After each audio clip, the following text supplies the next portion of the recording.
I'm Scott Weichel. You're listening to My Kind of Country right here on Fish Creek Radio. Our guest today is known for his Cajun influenced country music, and he's been a recording artist since 1962. He's charted more than 35 singles in his career, including 8 number one hits, and he's also written a lot of songs for other artists, including Thank God for Kids from the Oak Ridge Boys. And he is one of the headliners for a Night with Legends concert set for Wednesday, June 10th at Nashville's Wild Horse Saloon, along with the Oak Ridge Boys, Mickey Gilley, Larry Gatlin, the Bellamy Brothers, Lori Morgan, T. Graham Brown, David Frizzell, Restless Hearts Larry Stewart, and Exile. And he's here to talk with us today. This is Eddie Raven. Eddie, how are you? I'm good, Scott. You seem to be doing all right up there. Hey, we are trying to dodge all the storms, and I know you are too. Yeah, we've been lucky. I mean, we had a bunch of stuff come through today, but it didn't. It's just a lot of rain. Nothing happened at all. We got a lot of friends in Texas and Oklahoma, and I was talking to Toby the other night, and Toby said, "Man, there's more rain, more water than they've ever had there." And in Oklahoma City, he lives right below, I think, around Norman and Moore, Oklahoma. So, oh yeah, I'm telling you, boy. But we've been lucky here. We've still gotten a lot of rain, So. Yeah, and it runs out of oomph before it gets up to you guys usually. Yeah, we got a lot of rain, but we didn't get too much for storms and stuff, and that's okay. But good. Being on Fish Creek, we keep a boat handy just in case we need it. Well, yeah, got a rod and reel in there looking for some walleye, maybe. That's right, you got it. Yeah, I got you. That's probably my favorite fish to eat is walleye. I love walleye. Oh yeah. You can't get a lot of that down here, but every time I have a chance, I'm up in that area, I'll get all the walleye I can get. So it's always fun, Well, next time you're up in this way, you give us a call. We'll take you fishing. We know some good spots up here. Oh, I don't want to fish. I just want to eat it. You just want to eat it. All right. Well, we'll go catch it. We'll bring it to you. How's that? Yeah, I can eat. I can fish down here. I got a pond. I think I fished in it twice, and we live on the lake, and so I'm really not a water guy because most of my water experiences are from South Louisiana, and that usually involves cottonmouths and alligators, and so I stay away from that. We don't have too many things up here that are bigger than you are, so. Well, that walleye is pretty. Big walleye. Yeah, they get pretty big. Yeah, they get pretty big. Wow. Yeah. All right, we'll go to Red Lobster then. How's that? Well, that works. They got some pretty good things there. That's not crazy. like the real deal, but Well, hey Eddie, I want to talk first of all about the concerts, and this is a benefit for the Children's Hospital at Vanderbilt. Tell me how this show came together, and tell me a little more about the show. Well, it's they called me and asked me would I mind being involved in it, and there are two things that kids are pretty important, and that's a big thing for me. I'm the oldest of 10, and have 2 boys and 11 dogs, and so. But they asked me, and I said, yeah, because there was originally it was going to be about.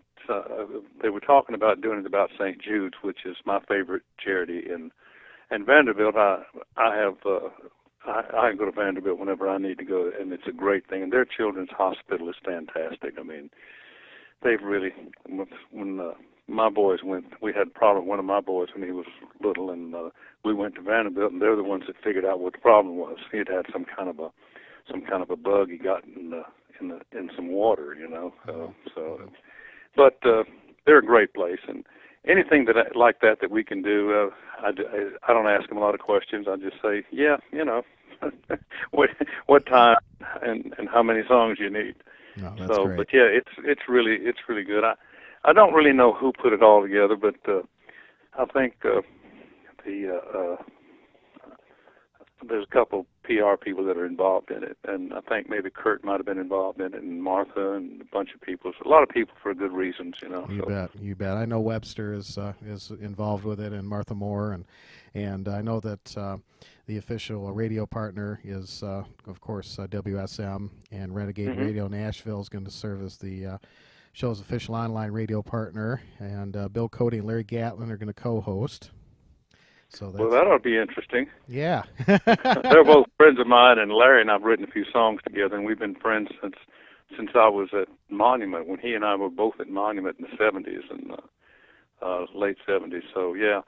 And Bill, I've known Bill since he got to town, and he's cousin to a good friend of ours. Oh, But that's cool. yeah, but those boys, that don't make them not crazy though. Well, that's a cool. They are fun and they are crazy and fun. They're good guys. So, you know. Well, they're in good company, right? Oh yeah, yeah, I'm, you know, I understand people like that.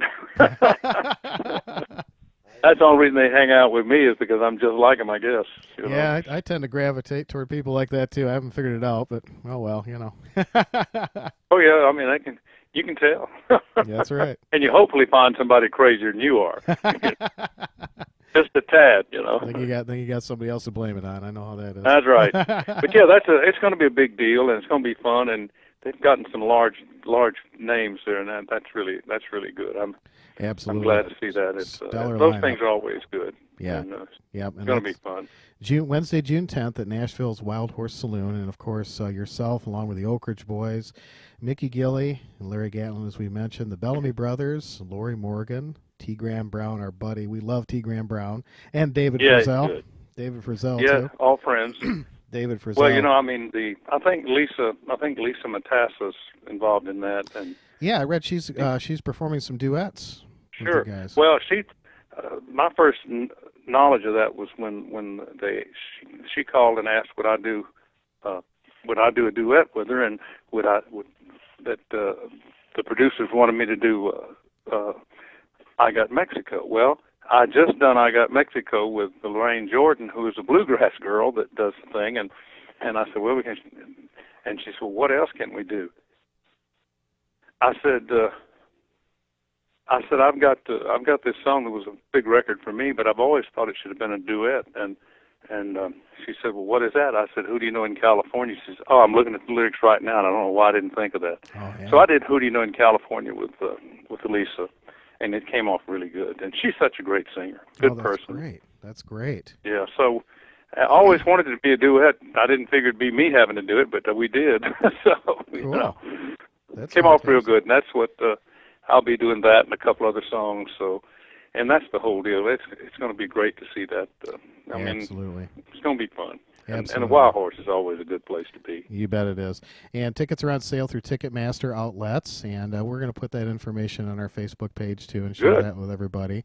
And of course, you can contact us here. We can get you more information as well. But good cause to help out the Children's Hospital at Vanderbilt, and a stellar lineup. You don't get concerts like this very often, folks, so you want to go see this one for sure. So that'll be great. No, there are people that you just, you know, you may not see again. You know, this may be the last opportunity to see some of the guys, because a lot of them, you know, don't work as much anymore. Yeah. They're out fishing for walleye. So, So- but it's gonna be neat. I'm looking forward to it. So what you're trying to tell me, Eddie, is that you got all these guys out fishing so they can bring you walleye. Is that what it is? Yeah, yeah. UPS comes here and FedEx. I've got my brothers down home that'll send me anything I need from down home in Louisiana. They'll send it up, and Sheila's dad and them folks live in Florida, and they send stuff up there. So yeah, those people are used to us getting weird stuff. You know. That's great. Yeah, they'll deliver it, and it works. So. That's great. And I was in Traverse. Y'all are in Traverse City, aren't you? Yeah. Yep. Yeah, I played there years ago. There's a casino there, I believe. It was really neat. You played at Leelanau Sands Casino. Yep. Yeah, it was a good while back. Yeah, and, I was there. It was fun. It was a neat place, and I enjoyed it. So yeah, Well, and the water is always good up there. The drinking water up in you guys is part of the country in Wisconsin, that area, you know, and yeah. and Michigan is always just really good. Yeah, And, we're surrounded by fresh water. We're pretty lucky. I have some friends out in California. They're just crying for water right now. And well, yeah, and it don't taste as good as what y'all got. That's you know. for sure. That's for sure. Yeah.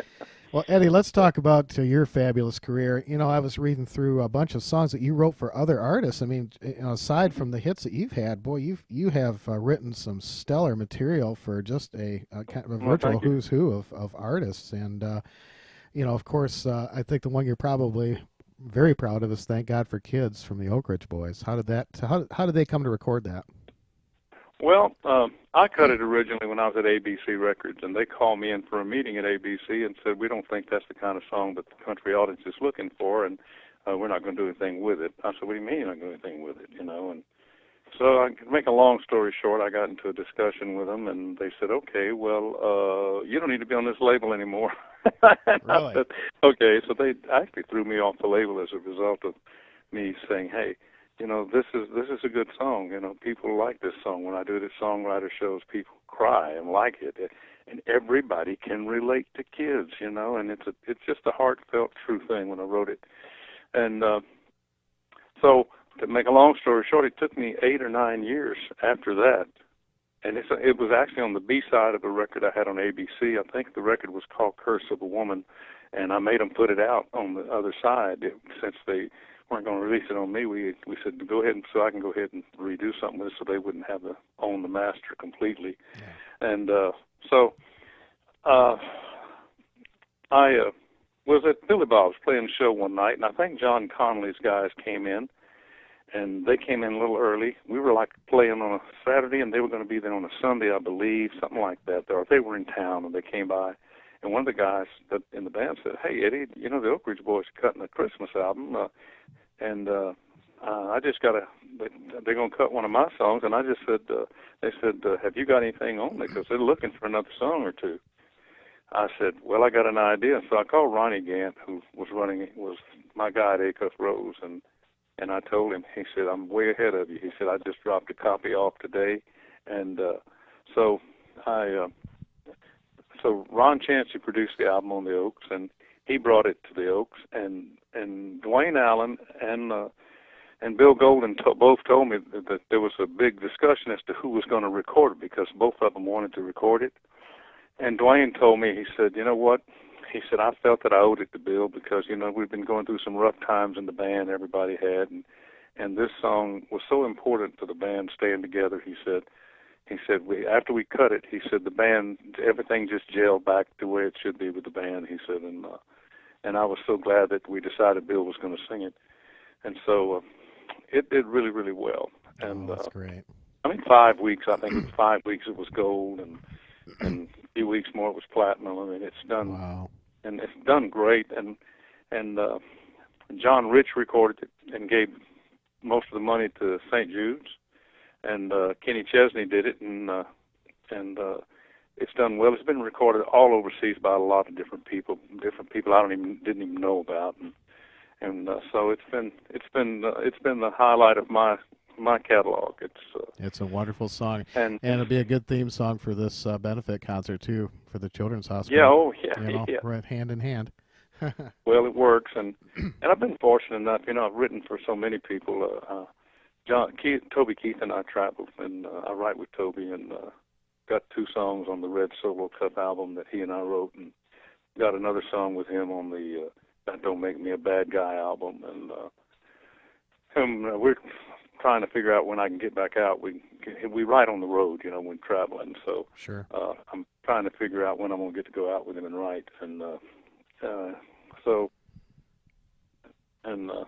like I said, I've been real fortunate. And Frank Myers, who played lead for me for 10 years, he's my neighbor, lives behind me, and he and I have written a lot of songs through the years, and so he and I write together, and we do songwriter shows together, and got a couple songs that I wrote for Roy Orbison, and he recorded them in 1972. Well, I wrote them in 71. He recorded them in 72, and everybody forgot about them. Really? They got lost. No kidding. And I rediscovered one of them, and realized that I'm looking for something else in the tape box, and I find this tape, and it says Roy Orbison, The Days That I Loved You, and I said, I don't remember them ever releasing this song. And I got to thinking more about it, and so, to make a long story short, we ran the song down, and the publisher ran it down, and they didn't have any record of Roy cutting it. So it took a while, took a few years to run the masters down. They finally did, and they're in the process of working on that now to get that released. Oh, nice.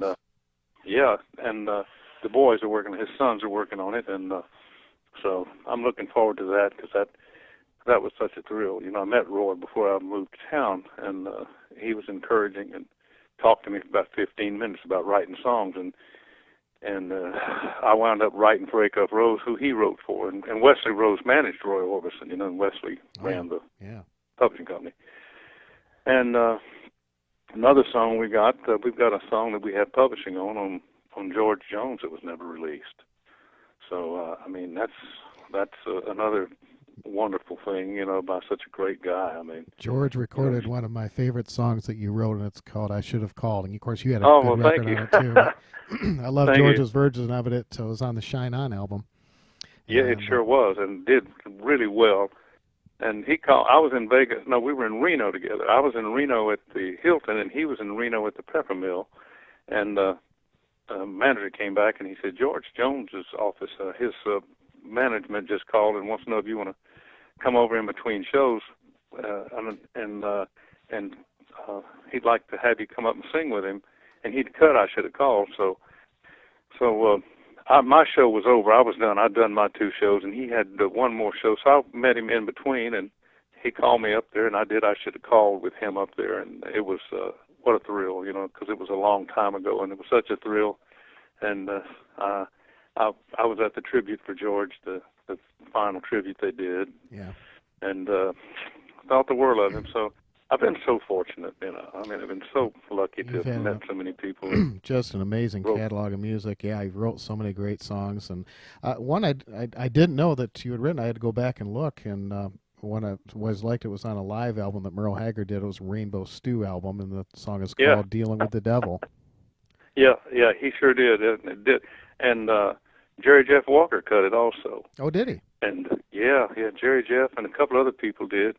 And what's ironic is you just don't know who's cutting your songs from time to time, And there was a guy named Randy Corner that cut Sometimes I Talk in My Sleep. That was a huge record for him. And Houston, it was a big record on the national charts also. I think it was a top 5 record. And but it was number 1 in Houston for like 5 weeks on the big station there. And, wow. And that was, I mean, so I've been so fortunate, and wrote a song when I was a kid, and for a guy named Bobby Charles, who was my neighbor coming up in Louisiana. He was my hero, a guy that I knew that he was the most successful guy I knew in the business. And the name probably don't mean anything to you, but his name was Robert Charles Guidry, and they called him Bobby Charles. Bobby Charles wrote "See You Later, Alligator," "Walking to New Orleans," wow. "I Don't Know Why I Love You, But I Do," "I'm Just the Jealous Kind," and wow. And so I hung out with him as much as I could, and I was working with a guy that owned a record store and a studio, so I was in the store and the studio all the time, and Bobby wanted to come record, and he did, and he said, "You told me about that song that you started. Did you ever finish that song?" I said, "Yeah, just about. I got a couple of things." He said, "Go finish it. I need one more song tonight." And this was 1965, and I went over there right next door to another part of the studio and finished it up and brought it back. He recorded it, sold over 250,000 copies on his little label just around Louisiana. Wow. And did well, and have made royalties on that song since '75. But then we get a call. I get a call from my nephew who's down in New Orleans at the House of Blues, and he's on the phone. He said, "Eddie, Uncle Eddie, this." And he said, "Did you write a song called Big Boys Cry?" I said, "Yeah."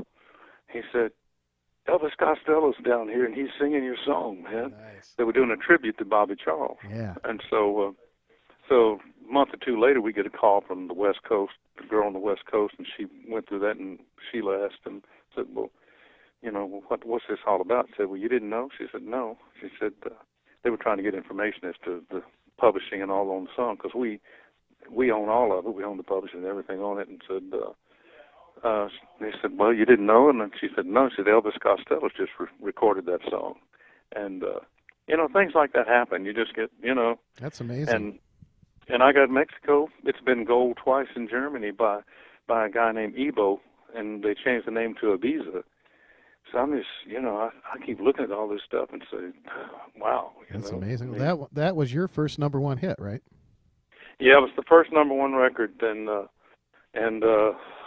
huge record. I mean, just. Oh, yeah. And it was in a movie called Texasville. So, it's like, I was watching television one night and on the road somewhere in a motel, and was just watching television after we got back from the show, and this B movie came on, and there was these two girls and these two guys in this club fighting with each other, and the jukebox was playing, and they were playing one of my songs. They were playing "I Could Use Another You," you know, during the fight. You just never know, man. You know, so. Well, but yeah, I've had some, and a lot. I've been so fortunate with so many people that have cut my songs. Boy, I guess so.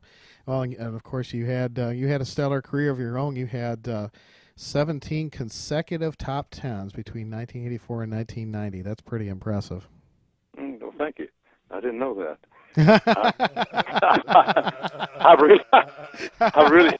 I mean, I can tell you a lot about I Got Mexico being number, but past that, you kind of get busy and you say, wow, you know. But oh, yeah. I feel so fortunate to, you know. Well, we play a lot of your songs. I love them. You know, Shine, Shine, Shine is one of my favorites. Oh, thank you. Bayou Boys, of course. And Operator, Operator. I think that's got to be my favorite. I love that one. Well, that was a great song. That was a really good song for us. I mean, we can't, you know, Frank played lead for all. He said, man, we got to cut some songs out, and he'd want to drop that out. And the minute you don't play Operator on the show, somebody comes up and said, when y'all gonna play Operator? It's got, you know, with that many songs, though, it's got to be hard to please everybody. I mean, you know, you've got to leave something out, otherwise you'd be there all night, you know. Well, we wind up staying extra, staying over, you know, and cool. doing more time if we can, and if they'll allow it. And so, yeah, but it's fun. I enjoy what I do. It's still fun, and I feel so fortunate to be able to make a living doing what I like to do. Well, you've got a terrific website. It's eddieraven.com. Tons of merchandise there, and you've got 14 volumes of your old albums that are on CD that people can pick up. And then you've got a recent release. It's a live concert that you did too. Yeah, we have a label actually, RMG Records, and we have. When I put the label together, Don Williams, I have two pieces of product on Don Williams, and I got an album on Gene Watson and me and a big band. Got a few things, but yeah, it's a good. We've got, and I don't think that's on my site, but we have all that stuff available, and we have more things than anybody. We own. I actually own masters that go back to all the Louisiana years, and wow. and when we were doing there. So I mean, I've been fortunate enough to. Been smart enough and lucky enough to be able to keep most of my product to maintain some ownership. Very in fortunate there. Yeah, that's one thing I hear from a lot of artists is they don't have their masters, you know, and that's got to be tough. You need that. Absolutely, you do. Absolutely. All you got to do is say no. But they throw all that glamour stuff at you, and you got to be stronger than that. So. Yeah, and they can pay you off a walleye, and you'll be all right, right? That's right. Yeah, well, it's like that song said. There was a girl that cut a song years ago. It never got released. It was Ronna Reeves actually that cut it, and it said, "If you're gonna be dumb, you better be tough." That's right. So makes sense to me. That's right. Well, folks, I want you to visit eddieraven.com. He's also on Facebook, and I want you to go see this concert. It's Wednesday, June 10th at Nashville's Wild Horse Saloon. Johnny Lee and Shenandoah have joined the cast, and my gosh, in addition to Eddie Raven, the Oak Ridge Boys, Mickey Gilley, Larry Gatlin, Bellamy Brothers, Lori Morgan, T. Graham Brown, David Frizzell, Larry Stewart, Tim Rushlow from Little Texas, and Exile. Boy, that is a stellar lineup. Well, yeah, and Larry Stewart's great, too, you know, and he was with Restless Heart. I mean, just such a great singer. Yeah, he had All Right Already, man. I love that song. Oh, yeah, great guy. All those guys are good guys. Absolutely, you know? Yeah. A lot of them have been on the show. T. Graham Brown has gotten to be a friend of ours, and he's been on twice, and just him and Sheila are just the best people. And David Frizzell and Joe. I'll tell you a quick story about David Frizzell. I was talking to him, did an interview with him, talking about a song he had called One Memory at a Time. And he said, it's funny you mentioned that because Freddie Hart just called me and he wants to record it. He wants to do a new album. So I tried to find Freddie Hart to do an interview, and I couldn't get a hold of him. So I called David, and I said, can you get me in touch? So he got me in touch with Don Bradley, who's Freddie Hart's manager, did the interview, and ever since then, his manager, Don, and I we email back and forth. We've become real good friends and sharing music, and you know that's one of the best things I love about country music is everybody kind of bonds together and forms a friendship and shares music, and it's wonderful to be able to share your music with my listeners because you've got a stellar catalog of music, and it's an honor. Well, thank you. It's an honor to have you on. I really appreciate you taking time. Well, the live album that we have, that the Ultimate Live album, is my favorite album. It's with it's our guys, and I produced it. I actually did all the mixing in our studio downtown, and it's the only thing that we really ever did in that studio before we got rid of it. But yeah, a few other things, but that's the only album that we ever did, and it's probably my favorite album. Well, I got to get a copy of that so I can get it on the air. I love live material. I do a lot of shows where I do play most of the live stuff because I like to hear an artist that you know, when they're live in concert, you get a little more feeling, and it's not quite as structured as a studio. And, that's right. And I also like the fact that when I listen to you do a live concert, you sound like you do on the records. Well, thank you. And well, it's fun. It's been good. So well, that's great. We'll keep beating it up and playing along with it. I like it. I like what we do. Fantastic. So. Well, our show is sponsored by Fred Kelly Guitar Picks, and Eddie, I'm going to have you stay with me just for a second. I want to get an address, and we're going to sing you a nice package from Fred Kelly Guitar Picks with a bunch of picks you can have as a thank you for being on the show. And thank you. Again, folks, I want you to check out this concert June 10th at Nashville's Wild Horse Saloon to benefit the Children's Hospital at Vanderbilt, and we'll put information on our page about that. And please go see this concert. It's going to be fantastic. Eddie Raven, thank you so much for being on the show You're today. Welcome. It's been a pleasure talking You're with welcome, you. And my pleasure. And you're not going to ever see a show like that again. I mean, it's one of a kind. Know that. So you know that. We're looking forward to seeing people. All right, Eddie, you get to play DJ now. I'm going to play one of your songs, but I want you to pick the song we're going to play next. I'll put you on the spot. Well, probably I Got Mexico is probably the one to play. All right. That's probably something you got convenient. They're all like kids anyway, you know, songs are. Yeah, do you have some that kind of stand out as favorites for you, or you know, that's got to be a hard question to answer, but well, it depends. Mexico was one of my favorites because it was the first #1. I mean, and it came at a time in my career when it was really a big blow. It really worked. And there's probably the song that if they say play one song right now that you got to play it, and I always do it. We play it all the time. It's a song I always do in sound check, and it's called Thinking It Over. Ooh. And that's that's my favorite song. You know, I mean, probably when you get right down to it, it's just if I were just singing to me, that's what I'd be singing to me. You know. Yeah. And we have other songs too that we like and I like. You know, but that song is the one that I always gravitate back to. You know. Cool. And it's just about thinking it over. Awesome. Awesome. Eddie Raven, thanks again. I really appreciate you being welcome. on the show. It was nice talking with you, and stay with us here just for a second. All right. And we're gonna play We're gonna play I Got Mexico. This is Eddie Raven as we continue with My Kind of Country right here on Fish Creek Radio. Thank you again, Eddie. You're welcome. Thank you.